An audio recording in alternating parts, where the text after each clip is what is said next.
Alors, on continue maintenant avec M. Gilles Venn, qui est directeur du développement des affaires chez Éco-Captation. Bonjour, Gilles. Bonjour. Ça va bien? Ça va très bien. Alors, on s'est parlé un petit peu avant qu'on commence à tourner, puis je suis complètement fascinée par tout ça, là, par tout ce que vous avez créé, finalement, Éco-Captation. Est-ce qu'on peut faire un petit survol peut-être de l'historique puis de ce que c'est? Bien, Éco-Captation a été créée là, en 7 ans environ. Je suis cofondateur. J'étais avec un partenaire on voulait faire une différence dans la gestion des matières résiduelles. Puis, on était attiré beaucoup par le polystyrène. Au début, c'était de créer un produit à partir de polystyrène recyclé. Fait qu'on a fait plein de tests. J'ai brûlé une panoplie de plats à biscuits à ma conjointe, Oui. à faire des tests, à faire chauffer du polystyrène avant de comprendre dans quoi on s'embarquait. Puis, avec le temps, on s'est rendu compte que c'est un produit merveilleux. Tant qu'à moi, c'est le meilleur produit plastique qui existe, qui est le plus avantageux pour plein de choses. C'est pour ça qu'il y en a tellement. Il y a une raison à ce que tout le monde utilise ça pour le transport, la protection, pour l'alimentaire et tout. C'est parce que c'est un bon plastique, facilement recyclable, mais pas bon pour la collecte sélective puis les systèmes actuels. Donc, il fallait trouver un peu comment le gérer. Et de là est venue Éco-Captation. Donc, ça se veut de capter la matière le plus près possible du générateur, puis de contrôler tout le transport, la manutention et tout, de façon à ne pas altérer la matière physique pour pouvoir conserver ses propriétés pour le recyclage. OK. Bon, là, juste pour le néophyte qui ne sait pas exactement qu'est-ce que c'est que le polystyrène, des exemples, s'il vous plaît. Les barquettes alimentaires, entre autres. Donc, quand on va là, à l'épicerie et qu'on achète un morceau de viande. Du bœuf haché, les glacières de poisson. Il y a énormément d'alimentaires. Ouais. C'est à usage unique parce que les gens... Ben oui. Puis nous, on a mis en place, dans le fond, c'est que vous le rincez, puis vous le rapportez à l'éco-centre, puis on va le récupérer tel quel. On ne va pas le mélanger dans un camion. Puis pourquoi on ne voulait pas qu'il soit mélangé dans la cueillette sélective? C'est comme une petite anecdote. Vous prenez une boîte de céréales avec des raisins secs dedans. Si on vide la boîte de céréales à terre, puis on dit de récupérer les raisins, ça va bien. Ouais. Mais si on prend la boîte, puis on l'écrase, puis on fait le même exercice, les raisins sont perdus dans le milieu de choses. Le polystyrène, sa propriété fait qu'il est fragile. Donc, dans la cueillette sélective, dans les camions, dans les centres de tri, plus on le manipule, plus il se détache. Fait que c'est pour ça qu'il était comme banni des centres de tri conventionnels. Donc, il fallait trouver une façon de le capter puis de le conserver. Fait que les barquettes alimentaires, les caisses de poissons, les produits d'emballage de télévision, d'ordinateurs électroniques, les meubles. Fait que du polystyrène, il y en a partout parce que c'est le plus résistant. Ouais. C'est aussi le meilleur produit isolant. Ouais. Il peut isoler autant le chaud que le froid.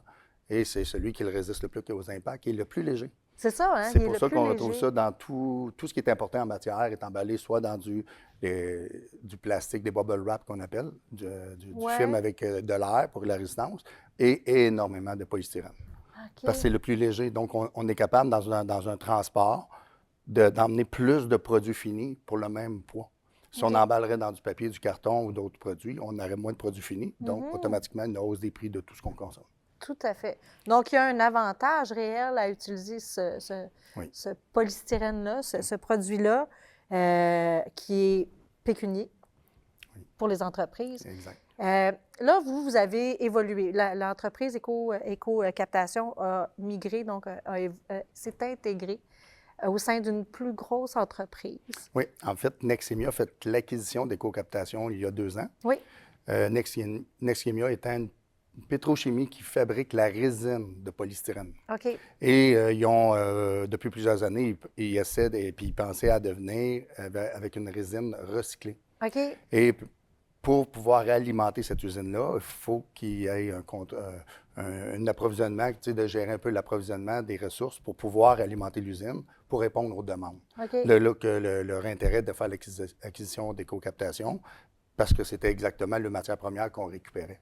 Donc, on est devenu la première chaîne de valeur intégrée à boucle fermée pour un plastique là, à travers le Québec et l'Amérique du Nord. Il n'y a pas, à part Cascade, Kruger dans le carton, qui met du carton sur le marché qui récupère, mais dans le plastique, ça ne se faisait pas. Fait qu'on maintenant, on a une chaîne intégrée. Fait que vous allez créer un modèle, littéralement? Oui, c'est littéralement ça. Donc, Nexemia fabrique une résine qui va être envoyée à des mouleurs qui vont fabriquer soit la barquette alimentaire, soit les produits d'emballage ou peu importe. Ouais. Et à partir de là, le consommateur, quand il a terminé, on a mis un processus de captation dans les éco-centres, des points de dépôt, dans les ICI. Donc, on peut capter à peu Ouais. près dans tout ce qui existe, entreprises, hôpitaux, écoles, nommez-les. C'est sans fin, Oui, là, c'est sans vraiment. fin. Puis, on va récupérer Wow! cette matière-là, puis on va retourner la bonne résine. Ce qu'il faut comprendre, l'éco-captation, son but, c'est de séparer les types de polystyrène selon leurs composantes chimiques et propriétés physiques en fonction du recyclage. Parce que c'est pas tous les polystyrènes qui peuvent revenir en résine recyclée pour, mettons, pour de l'emballage, ou c'est pas tous les polystyrènes qui peuvent servir à faire de l'alimentaire. Il y a des accréditations à passer et tout. Donc, notre rôle, c'est de vraiment démystifier tous les types de polystyrènes, les séparer par type de matière, les nettoyer, les purifier et les préparer à être réinjectés dans la chaîne de valeur. Puis ça, j'imagine que ça contribue à dépolluer tout le cycle qu'on entretient avec l'utilisation, justement. Surtout que le polystyrène était, on voulait le bannir, il y a 7 Oui, ans. c'est ça.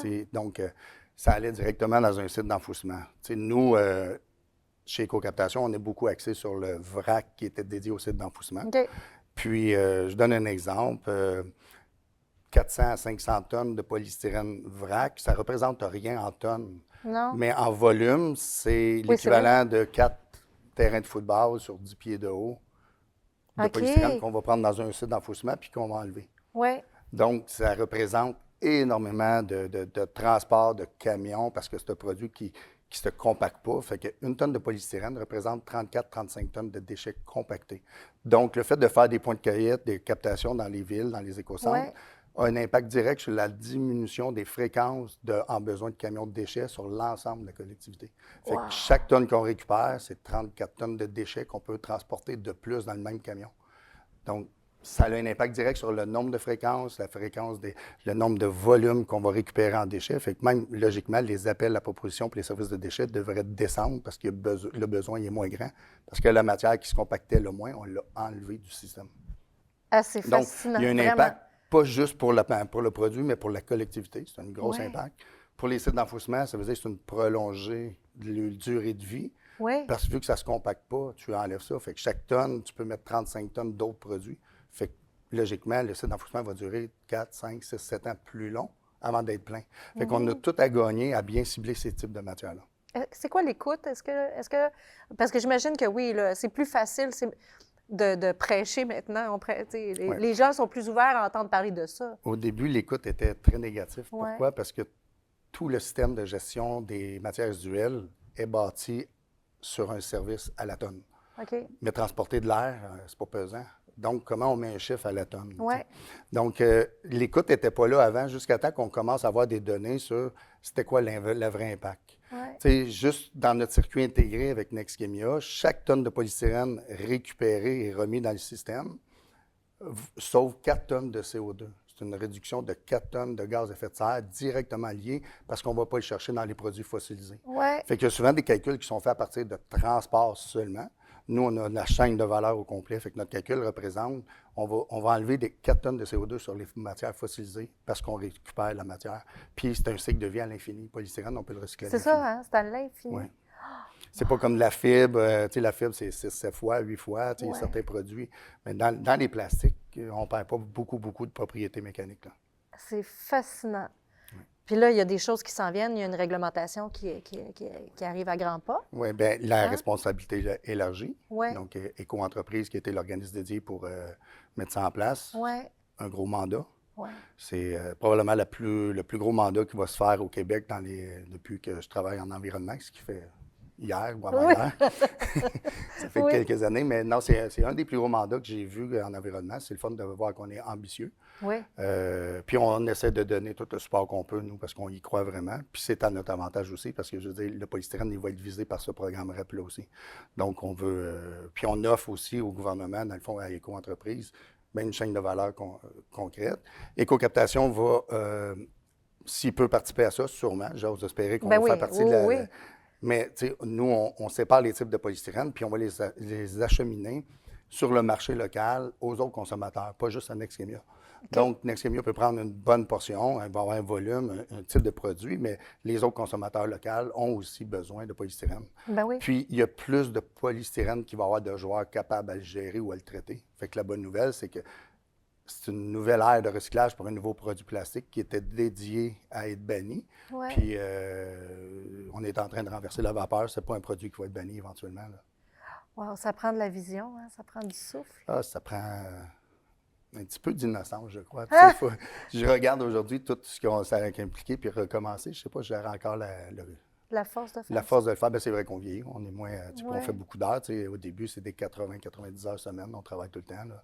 Ouais. Les fins de semaine, au début, moi, ma famille venait avec moi, les enfants, ma conjointe, sur le chariot élévateur, puis on plaçait l'usine parce qu'on n'y arrivait pas, là. Mhm. Tu sais, fait Ouais. on voit que, tu sais, que ça a évolué avec le temps, mais présentement, on a tout près d'une centaine d'éco-centres qui participent, des demandes chaque jour, c'est des nouvelles demandes. Là, il y a beaucoup d'entreprises qui se rendent compte qu'il y a un avantage à enlever ça de Ouais. le cycle de gestion. Puis on essaie vraiment de les capter avant qu'ils retournent dans les matières résiduelles, Uh-huh. parce que ça reste une matière première. Fait que plus elle est propre, plus elle est facile à recycler. Fait qu'on doit capter le plus près possible. De là, le concept éco-captation. C'est fascinant. Un gros merci d'avoir, mon Dieu, d'avoir suivi votre vision puis d'avoir porté ça fièrement. Vraiment, merci beaucoup. Plaisir.